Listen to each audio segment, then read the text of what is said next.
Hi everyone, here we've got SONY Xperia C5 Ultra, and let me share with you how to allow unknown sources on this device.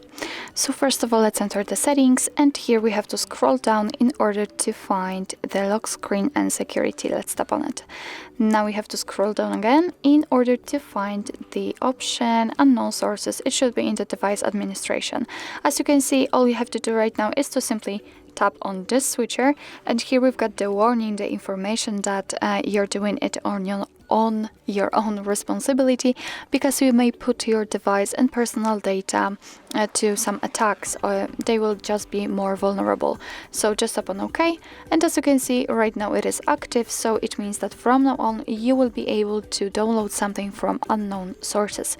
Obviously you can turn it off whenever you want to, just by tapping on the switcher again.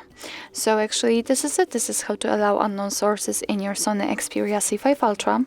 Thank you so much for watching. I hope that this video was helpful, and if it was, please hit the subscribe button and leave the thumbs up.